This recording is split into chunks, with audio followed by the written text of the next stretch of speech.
PlayStation releases great games. PlayStation.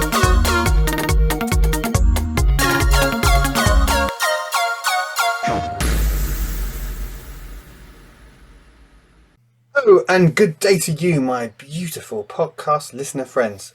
I do hope you are well.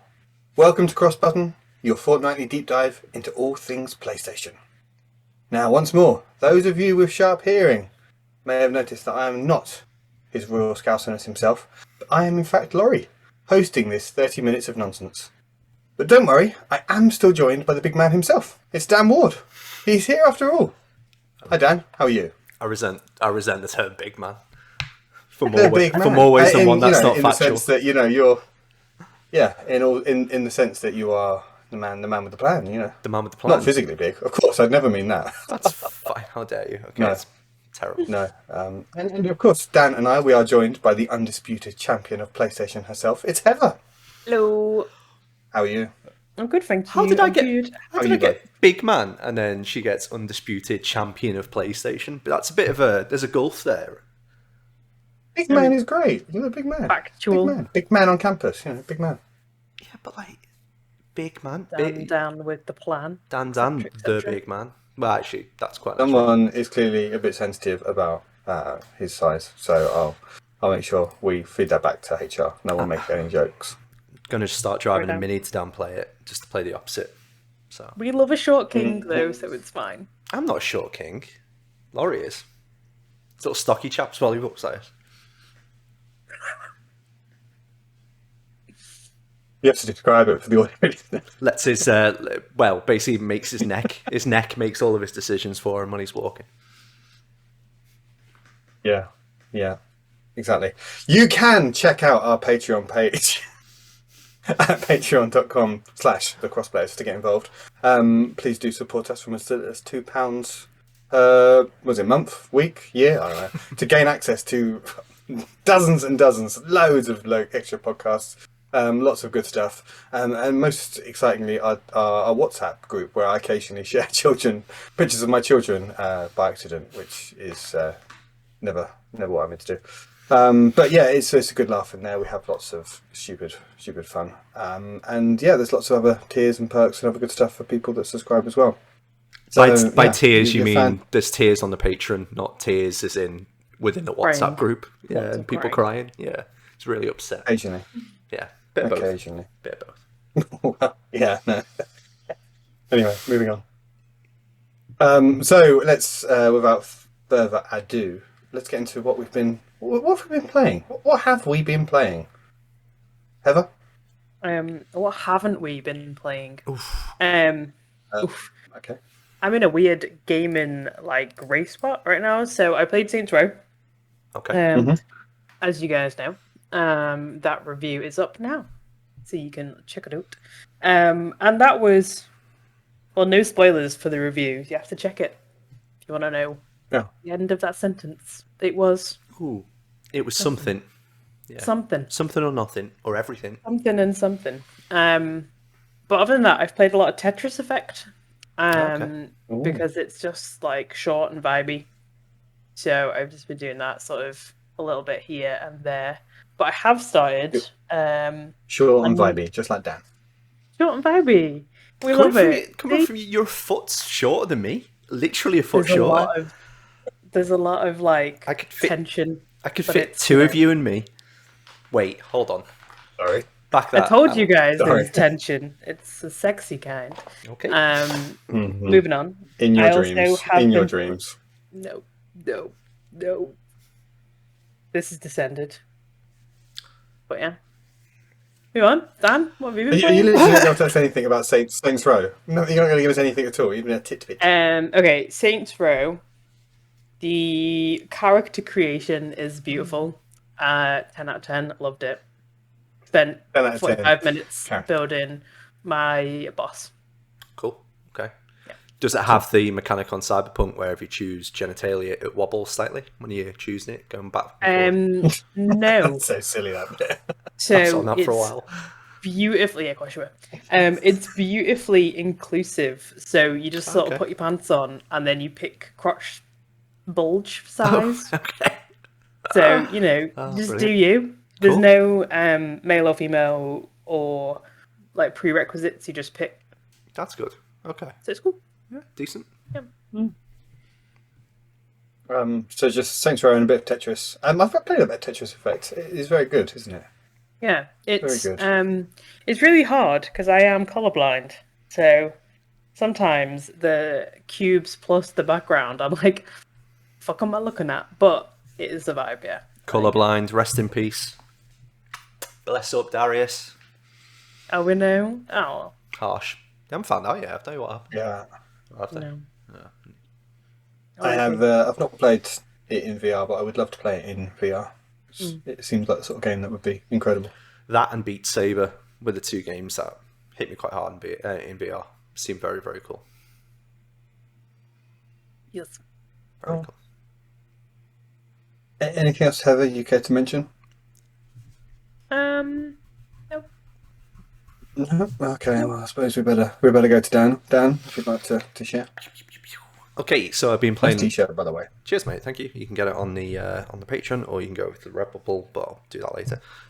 So I've been playing The Cult of the Lamb, which is very fun. I've talked about that quite a bit on the Crosscast, but just early thoughts. Well, I say early thoughts, but quite mature thoughts now. All the good things of Moonlighter, all of the good things of Stardew without a lot of the complexity, and the standard kind of polish that a Devolver game has. It's just a really, really nice, tight mix, and I'm really enjoying that game.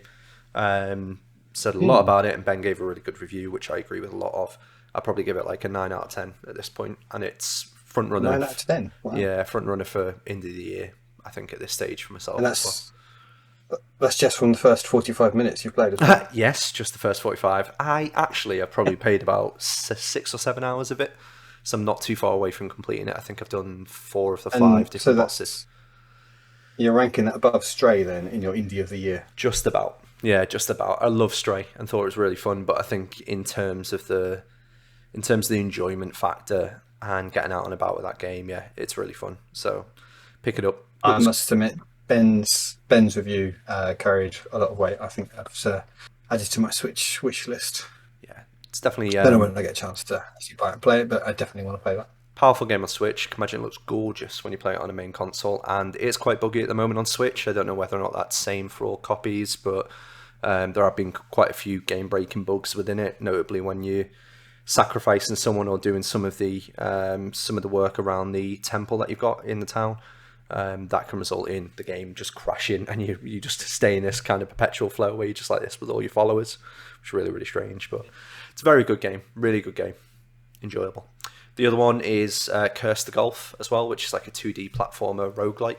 And you play this golfer that gets struck down and gets sent to golf purgatory. And then you're kind of picking your paths like you would in Slay the Spire. And you're picking your levels as you go. And you might land on a pathway that takes you to a shop. Maybe gets you a couple of cards which you can play in the game, which give you power-ups. Really bloody difficult game. So the whole point to get a complete run is to finish 18 holes. I think I've completed like 3, and that was challenging. But some of the cards and the power-ups, like I said, you can get like, it'll add 3 shots to your par. Really simple mechanic when you're actually playing the golf. You can only either have a driver, an iron, or a wedge. So all those different 3 things. And then the aim is to get to, obviously, the hole based on like multitude of different levels, sometimes like teleportation things in there. There's loads of obstacles that you'd find on a normal golf course, but I love a golf game. I'm a bit of a sucker for it. I think I'm probably landing on about an 8 for that at the moment. So again, really strong indie. Definitely pick it up if you enjoy golf games, and it reminds me a lot of what's the name of the game? Golf Story as well. It's got some similar humour to it.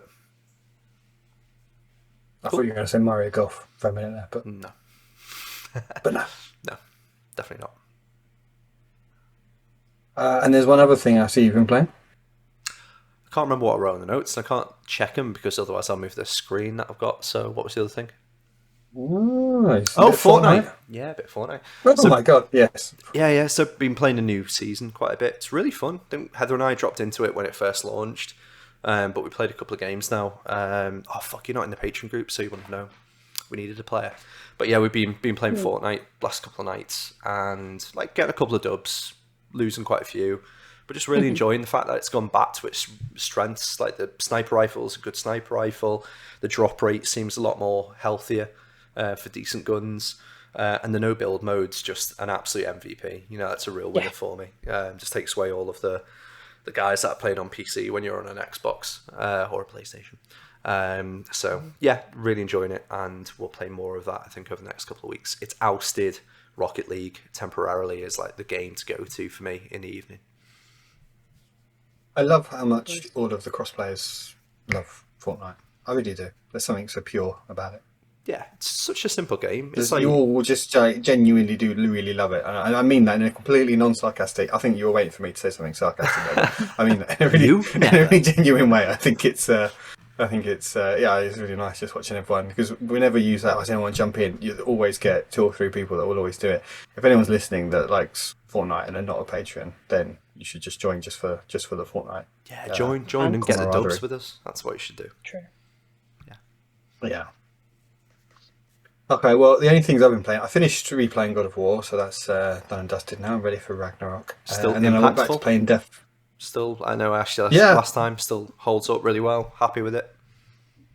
Yeah, well, obviously I remembered the ending, so that kind of just the impact of that. It's such a good ending. It really does nail that ending, doesn't it? The story twists in that, and I kind of that was the bit I remembered, but it was all the bits in between it that I'd kind of forgotten about that I wanted to replay, like what was going on with Thor and Odin and Balder and Freya and just all the gods. Really, there's so many of them, and just all the different like Vanir and Aesir and all these different, and the giants. Just trying to get my head around all of that and what tier as well, like who was doing what and why and stuff. It was just sort of completely forgotten all of that.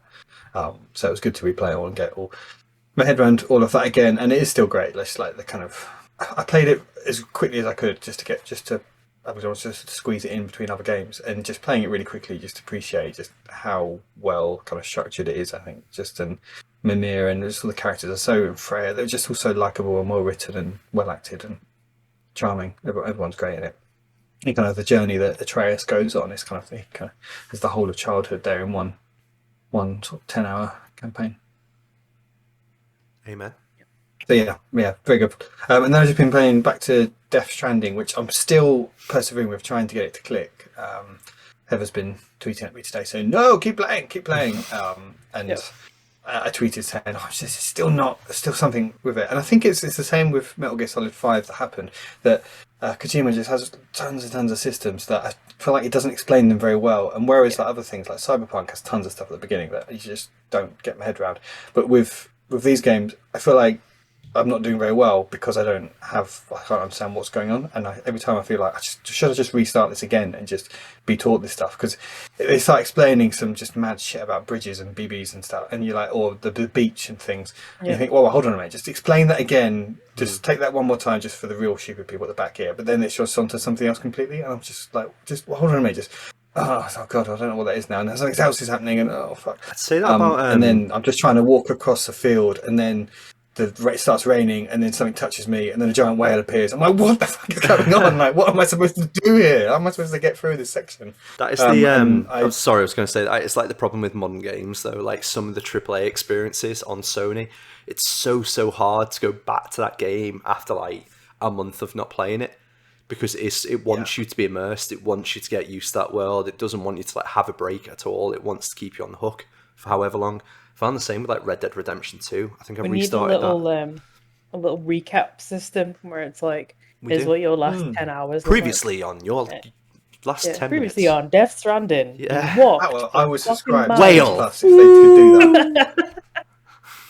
Mads Forget these stupid Mikkelsen game looking card like hints. amazing. Yeah. Oh, I turned them off. I was like, nah. Rip. The only thing I would say with Death Stranding is just keep going. Just run away. Like, because I know we were saying about the enemies.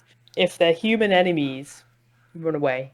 Okay. If it's the BTs, doesn't matter if you die, because you go to the beach and you learn more about everything.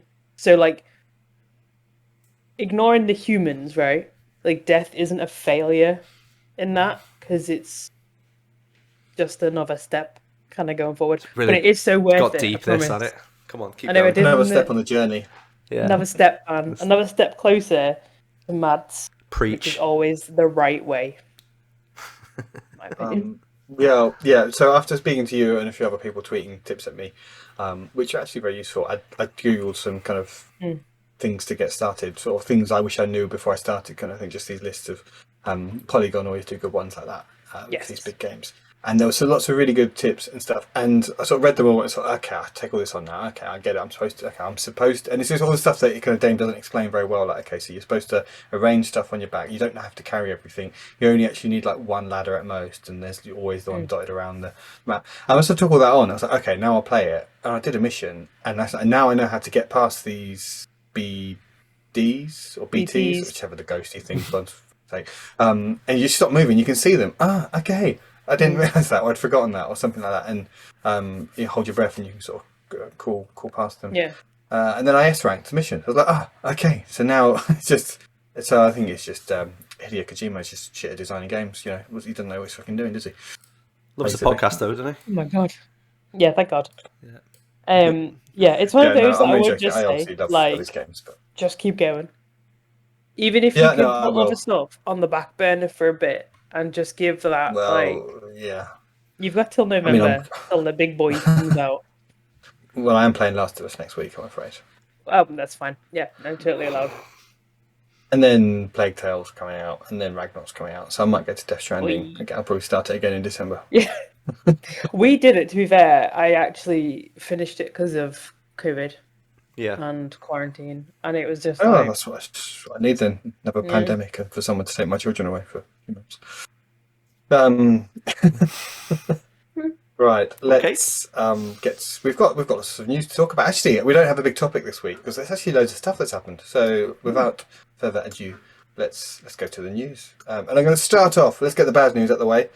This was hit the news this week. The PS5 price rise around the world, everywhere except for the US of A. Those lucky bastards. But everyone else, we've got to pay more. So in the UK, it's going up. Well, for the disc drive one, it's going up £30. Someone else talk, and I'll just look up the list of where it's going up everywhere. If you're, that's what your feelings. this sucks for everyone. It does completely, and I think that, like, I've tried to look into like the complexity of why fuel went up to begin with. You know, like 3 or 4 months ago. And when you start piecing all the things together, there's always corporate greed, but there's always corporate greed. Like, that's not anything new. Like, the supply chains that these guys have had to endure have hit profit margins. Like, that's factual. You know, most massive conglomerates are not losing money, but they're not making as much as what they used to. The problem at the moment is that they're choosing to pass that back, or that charge back onto the consumer. And it's no different to what's happening with Sony. So some of the parts that are within that console, and the cost of supplying energy to that firm, all the other bells and whistles and everything else involved. Like, it's why cars are more expensive now. It's why, you know, your fridge freezer is going to be more expensive. It's why Oculus has gone back up in price. Like, it's going to expand to everything. It's not just energy prices. It's not just fuel, sadly. Don't forget, shipping costs just massively increased as well. Well, it's not all even the stuff. Not even just shipping cost, Laurie. It's the fact you can't return anything for free anymore, because that mechanism's just too expensive for companies to be able to facilitate. Or rather, if you want to reframe it, it's too expensive for them to take the hit on their profit margin, which is something that no company, because of capitalism, wants to see their firm disappoint shareholders if they are public. Internal companies, if they choose to swallow it, they'll swallow it. But no one, whether it's Nintendo, Sony, any of them, want really to be able to turn around to shareholders and go, we haven't grown this year. Why? Well, we want to do the nice thing and, you know, make sure that poor Johnny doesn't have to pay an extra 20 or 30 quid for a Switch. And in this instance, you know, the PS5 in the UK has gone up by 30 quid by proxy of that. It's good. It's disappointing, and it's just widespread. I don't know. I did a £200 shop in Tesco today, and that probably would have cost me like 120, 150 max, and a bit extravagant with nappies, but maybe 150 quid max, like 3 or 4 months ago. So it's hitting everyone's pockets hard. That's the twat of it, to be honest. So shopping in Tesco Yeah, I is mean, it extravagant feels- as it is. I know, yeah. Well, it's little most other weeks, to be brutally honest, but I was just being lazy today. So You shop at Waitrose, so we don't have a local Waitrose. pretend you're a man of the people. Yeah, because you drive 100 miles round trip to get there, don't you? Don't need to, no. It just goes It's man of the Costco for a people. cake. Well, I'll be honest, I do go to Costco. Like, I can't help that. It's fine. And the digital edition now is 390, which just seems huge for a digital edition. Just like, yeah, that's a lot.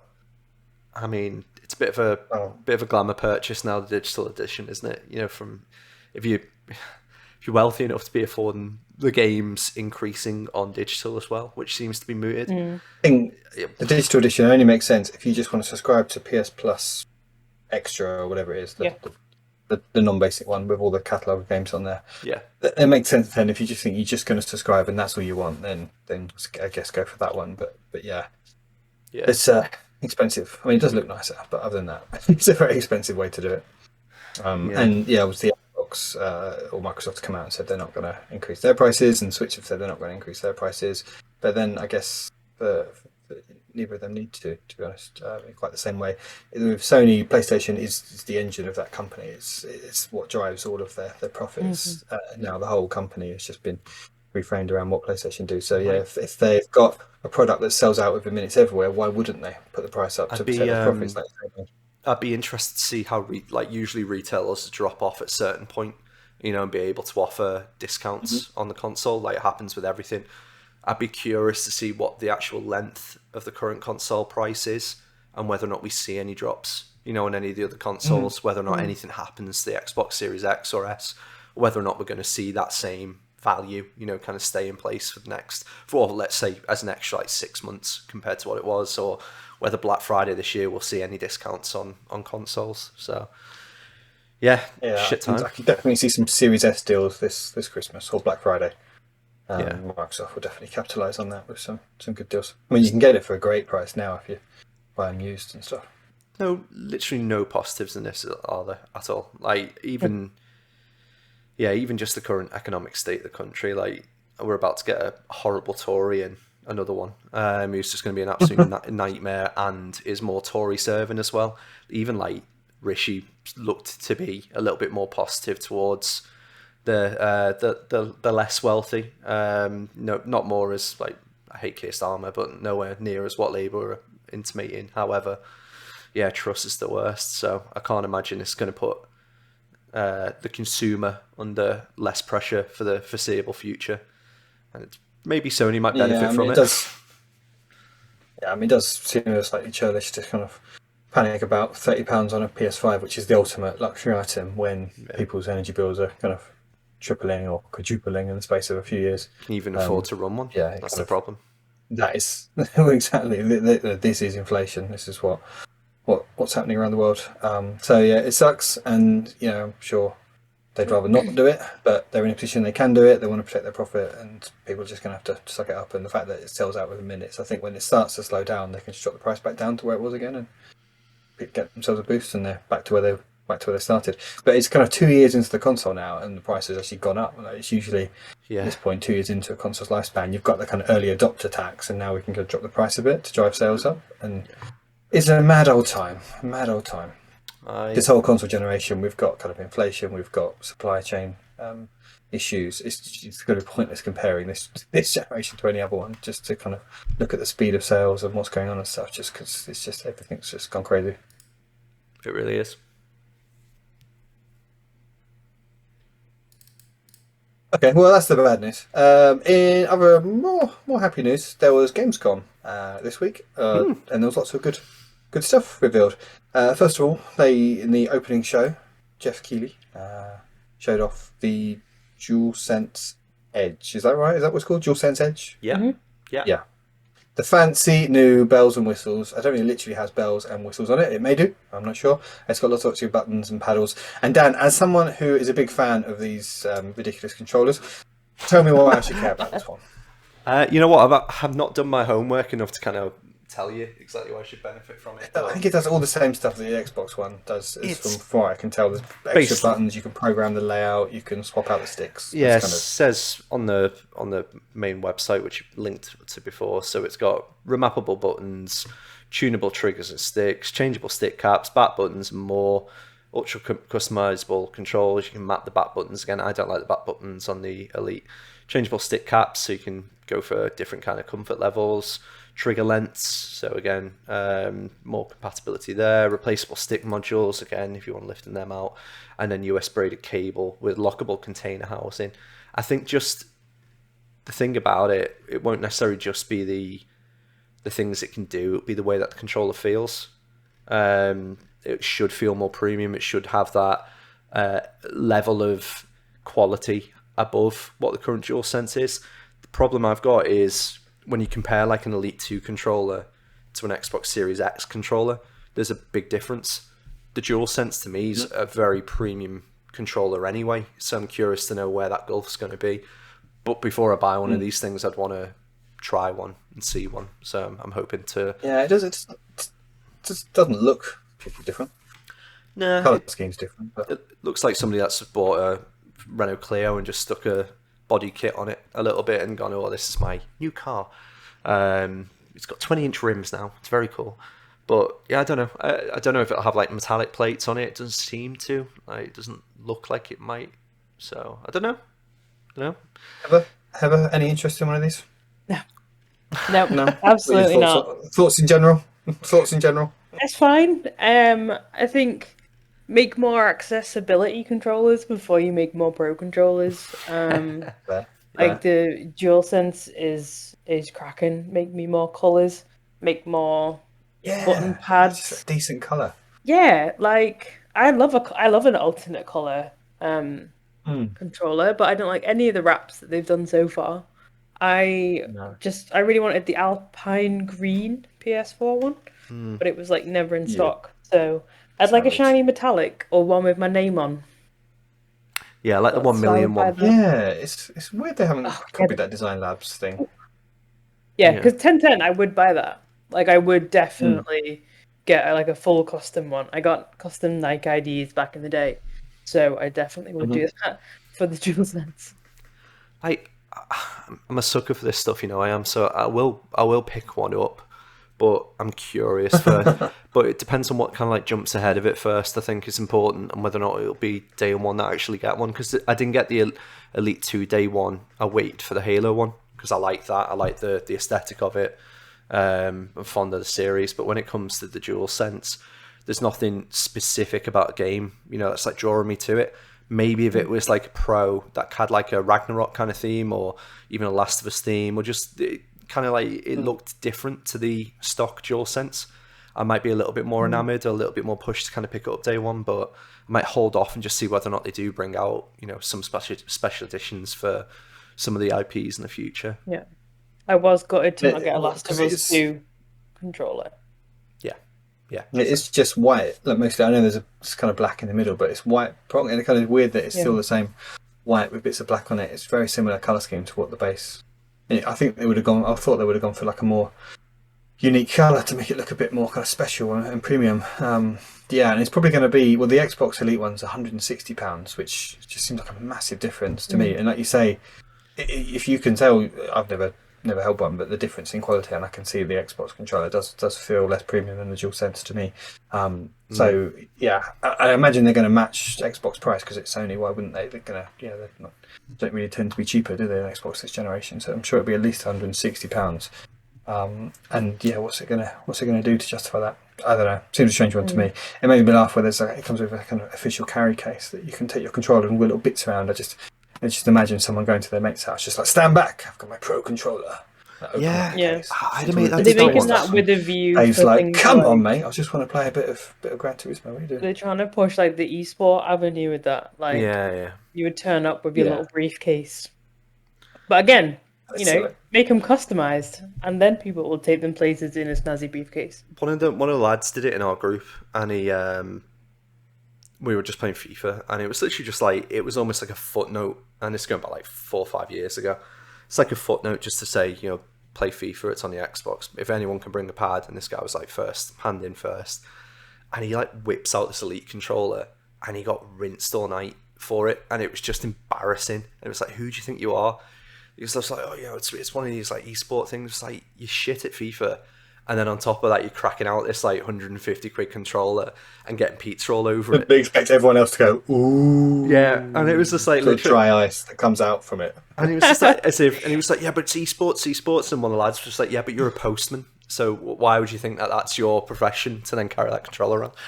Probably, probably going too in depth about who his person is now. You can probably Google him, but he's a good friend, and he did get rinsed for it, rightly so. I'd never take mine out. I've never used the controller. Yeah, it's just a bit silly, but we'll see. I'm holding out hope that it's cheap. That's what I'm holding out hope for. I'm holding out hope it's less than 100 quid. It's not going to be. Yeah. Sony famous for being cheap this generation. Okay, well, we'll see. There's no release date yet, so anyone listening and wondering, when does this sounds like something I want, when's it going to come out? We don't know. It could be soon, it could be a long time. Suspect it'll be quite soon. But something which we do know a release date on now is PlayStation VR 2 that's now been promised for early 23. Heather, what's your view on that one? You fancy this one? No, I'm a really bad person when it comes to like the future of gaming, because if it's VR, that's like counts me out, because I cannot do VR. I get motion sick within like 15 minutes of that hack going on. So I've got like an Oculus and PSVR, and I just find the whole thing is like a chore. And I've played a little Beat Saber, and I've looked at all the big shiny tech demos and stuff, and you know, when it works, it does work really well, but it's not for me. Until they're like a tiny chip that I can put in my brain, like it's not for me. Oh, that's scary. Too big, too much. I know. I'm really bad with this news because I'm like, nah, new controller, no, not asked. Not shit, not for me. Not for new me. VR hat, don't give a shit. Yeah. Oh, well. Dan, you'll be getting one, I take it. Probably not. I'm not great with VR either, to be Well, dear honest. listeners, he's pulling a face right now. Yeah, I'm not. He's screwing a wasp. So the game that kind of like, I loved Beat Saber. That was like, Soph and I would play that all the time. So much fun. Crab Rave on that game is just absolutely incredible. It's just a fun game to play. But there's very little motion sickness in it. It's very well done. It's grounded. You're only moving your arms about. The platform's fantastic the way it works. But if you put me in something like The Heist, I was like nearly vomiting. I then played what's the name of the Star Wars one? Flight Squadron? Something? Squadrons, yes. Yeah, it was just called Squadrons, the EA one. And I was streaming. I think I've still got the stream somewhere. Within 15 minutes, I had to go to the toilet and vomit. And it was like profuse. Oh, no. For at least 6 or 7 minutes, it was just straight vomiting everything that I'd eaten in the day. Oh, it sent me, because I was doing loop-the-loops. I was living the dream, the Star Wars dream of, whenever you've watched like the films or anything. And like going all over the shop doing all that. And I was like, oh shit. Took my controller off, put the headphones down, ran into the toilet. Yeah, chucked up. It was horrible. So unless I'm not going to get that, I don't really see the point in me investing a couple £100 in the next VR headset. I know. Couple of £100. Yeah, okay. Yeah. You're very optimistic here tonight, Dan. Yeah, I know. I am being positive. Pricing. But when you get the kind of like wave of previews and stuff of the headset, and people then start telling you whether or not it's going to induce more or less motion sickness compared to the previous iteration, then maybe I'll have a look at one. But I'm not going to early adopt it. I don't think, not this time. They say things like the latency and the lag and the refresh rate, and there's just haptic feedback on the side of your head, which apparently helps with the motion sickness. Apparently, it could all be complete bullshit. Who knows? I'm intrigued to see some people's hands-on. I think in some trade show in Tokyo coming up that people will be able to get hands-on. So it'll be interesting to see what people actually think of it following that. But yeah, okay. So that wasn't actually part of Gamescom, I don't think. But other Gamescom stuff, Heather, did you have anything else, any other roundup stuff from Gamescom? It wasn't a big showing from Sony, so I'm not going to go through everything that they announced. But if there was anything that I caught your eye? was really surprised, first of all, how video gamey it was. Like, I just feel like it hasn't really been on my radar before, and then all of a sudden you couldn't like get away from it. It was almost like E3 has come to Cologne, right? So I was really surprised at how much we actually got from it. But Same. I think Lies of P was probably my highlight. Is that the Bloodborne one? Yes. Yeah, that looks So cool. it's like the Cool. Pinocchio Bloodborne-y, meets Bloodborne. Pinocchio-y, Dishonored-y, spooky wooden boy game. Yeah. Like Final Fantasy 15 like as well, wasn't it? Just the way the combat worked. Just looked cool. Like, look at that. Yep. Mad mashup of games. You just Yep. There was a That was probably my standout. there was a ridiculous amount of things that were announced. I'm just trying to find a full list. Round up, here we go. There was things like Callisto Protocol that were already there was announced earlier on. Hogwarts. There was Callisto. There was lots of stuff. And we Dune got a good look Awakening. at Forspoken, which Yeah, that was unexpected. Dune Awakening. You got DualSense Oh, yeah. Edge. We got Callisto Protocol. Lords of the Fallen. We got moving out to Hogwarts Legacy was shown again. New Tales from the Borderlands. Dying Light 2 DLC. I think so, yep. Tortuga, A Pirate's Tale, looked interesting. Sonic Frontiers, Under the Waves, Goat Simulator 3. Actually, do like the look of that. I wanted to try that for a while. Friends versus Friends looked quite cool. That was interesting. That was a card deck one. Lies of P. Which just said Atlas I'm going to Fallen. call that Life of Pi. Life every of time I Pi. look at That's it. literally what I just tried to do. Yeah. Genshin Impact 3.0 update, The Expanse, Killer Clowns from Outer Space, Scars Above, Oh, yeah. Word Song, Gotham Knights release date. We got Part Beyond, Phantom Hellcat, Black Tailor Witch Freight Trail, Outlast Trials, Dead Island 2 gameplay. That was it. So yeah, I completely agree. It was like E3. It came to Germany, which was just very surprising. And Yeah. I don't like Jeff Keighley, but that was a good show as well. I think it was well run. well, for me, the standout was the deep dive on Forspoken, which I think was the first proper good look at the actual gameplay of what it involved. They kind of showed, here's you accepting a quest, here's you, and it kind of fast forwarded it to all the kind of key bits. Here's you doing a bit of a kind of side quest, here's a bit of the main mission, here's you going back to the quest giver. They got a good sense of kind of the structure of it, and it looks very much like a kind of your average open world game. But it's kind of the setting I find quite interesting. I think the magic and the kind of spells and the traversal, the way that your character can move around and cast spells, and they look suitably over the top and ridiculous and things. It looks like it just be quite fun. It's a little game that I just want to play through on easy and just kind of do magic shit and just blow shit up and just have fun and not have to think about it too much. And it just looks like a kind of ridiculous storyline, but just fun nonsense to go along with, really. Yeah, I think it's not going to be a 10 out of 10 by the look of things. I think Sony's not distanced itself from it, but certainly hasn't pushed it as hard in the last couple of presentations that it's had. But Traverse looks interesting, just on the screen at the moment. Some of the mechanics look interesting as well, and the fighting's paint by numbers. So yeah, be curious to see what the story's like. I think it looks fun. Yeah. I'm more interested now after the sort of like little mini tiny deep dive than I was before. I think it looks cute. It gives me like Miles Morales vibes Yeah. with like more sort of like fantasy elements, and I think it's cool. I like the look of them matriarchs. They look good. I think the art style, costumes, and stuff looks really interesting. And yeah, I like it. I kind of like that. Modern normal person winds up in Fantasyland kind of story. So I think yeah, it could be cool. I'm looking forward to it. Like Dungeons and Dragons cartoon from when you were a kid. Yeah, it does give me like D&D vibes. Like I can't remember what the movie was called. Like The Last Night or something. I can't remember for the life of me, but somebody gets transported to like medieval times and they had to be like a knight of the round table, but they were like doing basketball. That's just what it makes me think of. It's like every 90s film, basically, wasn't it? Like the premise Well, of yeah, it. that's the problem. I'm like, it could be any of 17. Disney This Channel one, I special. think, the review embargo will be the key one on this one. If it's suitably early, they'll be like, okay, we're going to get decent reviews here, we'll build the hype. Yep. If it's like the day of the release, it's probably going to be shit. They'll be like, yeah, we know they just need to get the game out and just don't let people find out too much about it before release day, so they don't all cancel their pre-orders.